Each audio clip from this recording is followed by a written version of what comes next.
আসসালামু আলাইকুম। আজকে আমি আপনাদের সাথে শেয়ার করব ডিম পরোটার রেসিপি। ডিম পরোটা কিন্তু খুব সুন্দর হয়েছে, দেখুন প্রত্যেকটা লেয়ারে মনে হচ্ছে ডিমটা ভেতরে এত সুন্দর দেখা যাচ্ছে, আর খেতে কিন্তু এটা অসম্ভব ভালো লাগছে। এটা মানে কি বলবো, এটা ডিমের আর পরোটার যে এত সুন্দর একটা স্মেল হয়, এটা না খেলে বা না দেখলে বোঝা যাবে না। তো আমি প্রথমে হচ্ছে এখানে 1 কেজি ময়দা নিয়ে নিলাম, সাথে 2 টেবিল চামচ হচ্ছে চিনি দিয়ে দিচ্ছি, সাথে দিয়ে দিলাম আমি 1 চা চামচ লবণ। এরপরে এখানে দিয়ে দিয়েছি 2 টেবিল চামচের মতো তেল দিয়ে সবগুলো আমি খুব ভালোভাবে হাত দিয়ে মিক্স করে নেব। এটা একটু ভালোভাবে মিক্স করতে হবে, মিক্সটা যত সুন্দর হবে তো যেটা হচ্ছে ময়দার ডোটা ঠিক ততটাই সুন্দর আর পারফেক্ট হবে। এটা আমার মিক্স করা হয়ে গেছে। এখন হচ্ছে অল্প অল্প পানি দিয়ে আমি ডোটা তৈরি করে নেব। সবগুলা পানি একসাথে দেব না, অল্প অল্প করে পানি দিয়ে যখন একটা ময়দার রুটি বেলার বা আমরা যে আটা রুটি তৈরি করি সেম একটা ব্যাটার তৈরি হয়ে আসবে, এই পর্যায়ে হচ্ছে আমি এই ডোটা এরকম করে তৈরি করে নিচ্ছি। দেখুন আমার রুটির ডোটা একদম কিন্তু শক্ত করা যাবে না, শক্ত করলে বেলতে কিন্তু অনেক কষ্ট, মোটামুটি সফট একটা ডো তৈরি করে নিতে হবে। এখন হাতে একটু তেল দিয়ে আবারও ভালোভাবে মধ্যে এটা একটা সাইডে রেখে দেবো 10 থেকে 15 মিনিট। তো যেটা হচ্ছে আজকে আমি 1 কেজি আটার ময়দা হচ্ছে ডো করেছি, তো আমি 1 কেজি ময়দা কিন্তু পুরোটা ব্যবহার করব না। আমি যখনই ময়দা বা আটার ডো তৈরি করি একটু বেশি করে করি, কারণ এই ডোটা থাকলে পরবর্তীতে রুটি পরোটা বা যে কোনো স্ন্যাক্স তৈরি করা যাবে। এটা আমি রেখে দিলে দেখুন এটা খুব সফট হয়েছে, একদমই সফটভাবে এটা তৈরি করে আমি এটা 30 মিনিট বা 15 মিনিট যতক্ষণ হাতে সময় থাকে এটা রাখলে ভালো। 15 থেকে 20 মিনিট একটু রাখার চেষ্টা করবেন, রেখে এরপর হচ্ছে এখন পরোটাটা তৈরি করে নিচ্ছি। এটা যখন ডোটা তৈরি করবেন এটা নর্মাল ফ্রিজে রেখে দিলে 2 থেকে 3 দিন রেখে আপনি প্রত্যেক দিন বারে বারে রুটি বা পরোটার ডো তৈরি করা আমার কাছে খুবই বিরক্ত লাগে। জানি না আপনাদের কার কাছে কেমন লাগে। এটা যদি থাকে, এই ডোটা তৈরি করা থাকলে আমি বাচ্চারা যখন বিকেলে খেতে চায় তখন একটু স্ন্যাক্সও করে দিতে পারি খুব সহজে, যে কোনোভাবে করা যায়। আর আমি এই ডোটা লবণ চিনি তারপর হচ্ছে যে কি আপনার তেল সবগুলো দিয়ে খুব সুন্দরভাবে করে নিচ্ছি।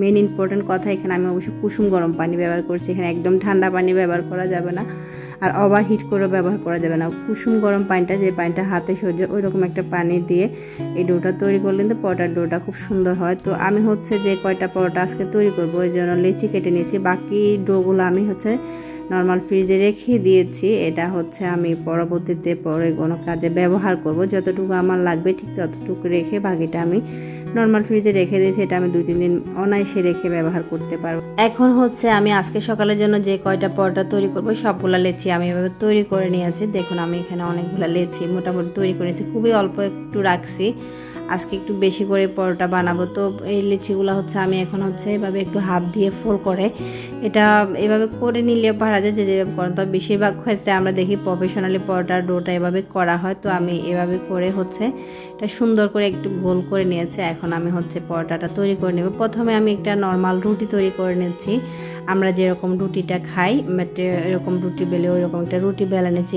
আমার রেসিপি ভালো লাগলে লাইক কমেন্ট শেয়ার করবেন, সাবস্ক্রাইব করে চ্যানেলের পাশে থাকবেন। আর যদি ফেসবুক পেজ থেকে দেখে থাকেন পেজটা অবশ্যই ফলো দিয়ে রাখবেন।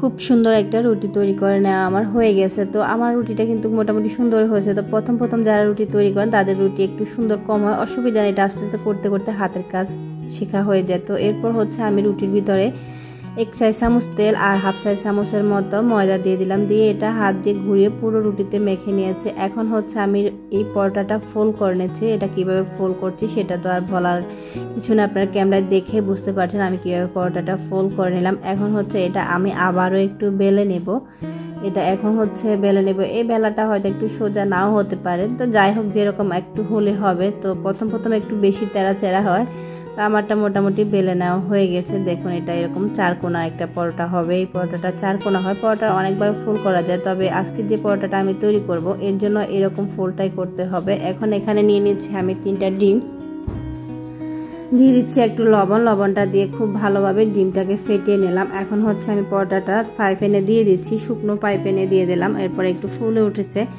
এই পর্যায়ে হচ্ছে আমি এটার ভিতরে ডিমটা দিয়ে দিব। এটা একটু হচ্ছে ফুলে উঠুক, ফুলে যখন উঠবে ফুলটা দিলে কিন্তু খুব সুন্দরভাবে ফুলে ওঠে। আর ফুলে উঠলে এভাবে আমি হচ্ছে একটু ফাঁক করে এভাবে দেখুন, এটা কিন্তু একটু গরম আছে, একটু সাবধানতার সাথে এই কাজটা করতে হবে। এভাবে করে হচ্ছে আমি এখানে ডিমটা দিয়ে দিচ্ছি, যে ডিমটা আমি গুলে রেখেছিলাম। এখন হচ্ছে তেলটা দিয়ে দিচ্ছি। প্রথমে কিন্তু আমি কোনো তেল দিইনি, এটা আপনারা অবশ্যই খেয়াল করছেন। শুকনো তাওয়া একটু ছেঁকে নিয়ে ফুলে ওঠার পরে তারপর হচ্ছে ডিমটা দিয়ে দিলাম, দিয়ে হচ্ছে তারপর হচ্ছে আমি এটাকে কি উল্টে পাল্টে দুইটা সাইড আমি ভেজে নিয়েছি। আপনাদের সুবিধার্থে বা দেখার বা বোঝার সুবিধার্থে আমি আরও একটি পরোটা আপনাদের সেঁকে দেখাচ্ছি সেমভাবে। প্রথমে তেল ছাড়া একটু ছেঁকে নিলে পরোটাটা যেহেতু ফোল্ড করা আছে এটা খুব সহজেই ফুলে ওঠে। ফুলে উঠলে এই পর্যায়ে যে হালকা একটু ছুরি বা কিছু দিয়ে বা হাত দিয়ে সম্ভব হলে এটা করবেন। এরপর হচ্ছে ডিমটা আমি দিয়ে দিচ্ছি, যে যতগুলো ডিম দিচ্ছি আমি সবগুলা মানে কি চলে যাচ্ছে, এতগুলা ডিম যাচ্ছে এখানে বলার বাইরে। তো অনেকগুলো ডিম হচ্ছে আমি দিয়ে দিচ্ছি। আমি 3টা ডিম আজকে নিয়েছিলাম, তবে আমি পরে আরও ডিম গুলে নিয়েছি। তো প্রথমে এই 2টা আপনাদের তৈরি করে দেখাই, পরে হচ্ছে আমি বাকিগুলো তৈরি করে নেব। তো সেমভাবে হচ্ছে আমি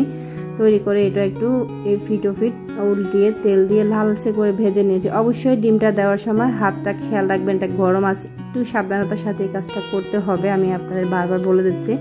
এরপর হচ্ছে আমার পরোটাটা ভাজা হয়ে গেছে, দেখুন খুব সুন্দরভাবে কিন্তু 2টা পরোটা আমি ভেজে নিয়েছি। তো বাকি পরোটাগুলো আমি পরে তৈরি করে নেব, 2টা আপনাদের সাথে একটু কেটে শেয়ার করি যে এগুলো কীরকম হয়েছে।